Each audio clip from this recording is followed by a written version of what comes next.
Welcome to Tech Bytes and News, your daily roundup of articles featured in Hacker News. Today, we're diving deep into cooperative Linux, or co-Linux, a fascinating project that lets you run Linux natively on Windows. It's incredibly efficient, unlike traditional virtualization methods.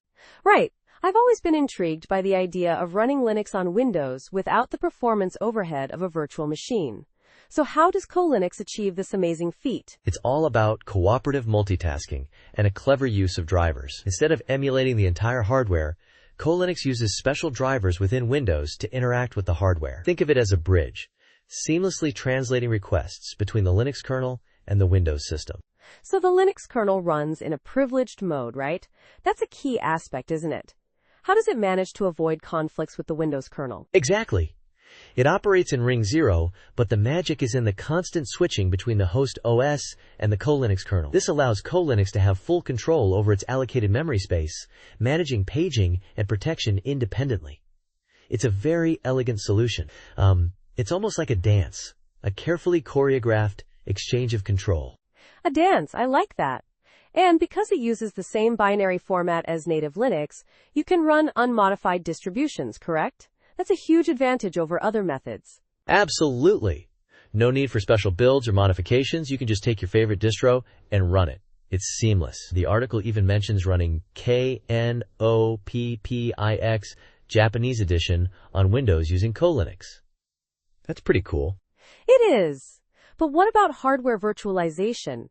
How does co-Linux handle that? I mean, you have two operating systems sharing the same hardware? That's where the emulated devices come in. Co-Linux doesn't access I/O devices directly.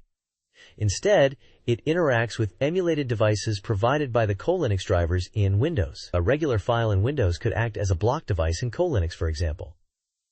Interrupts are also cleverly handled, ensuring smooth operation for both systems. So it's all about abstraction and efficient resource management. That's impressive. The article also mentions portability. Is co-Linux limited to Windows? Not at all. Unlike user mode Linux, co-Linux only needs a small set of primitives from the host OS kernel.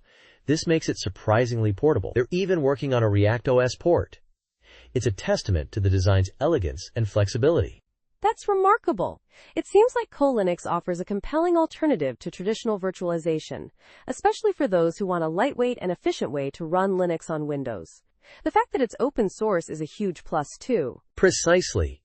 It's a testament to the ingenuity of open source development, and the project's history shows a dedicated community, constantly working on improvements and updates. Even though it seems development has slowed down recently, there were attempts at 64-bit support, but it seems those efforts were ultimately unsuccessful. Still, the core concept remains incredibly impressive. Definitely, it's a fascinating piece of software engineering. Thanks for shedding light on co-Linux. It's a great example of how clever design can overcome seemingly insurmountable challenges. My pleasure. And that's all the time we have for today's Tech Bytes and News. Thanks for listening, and we'll catch you next time. Goodbye. Bye-bye.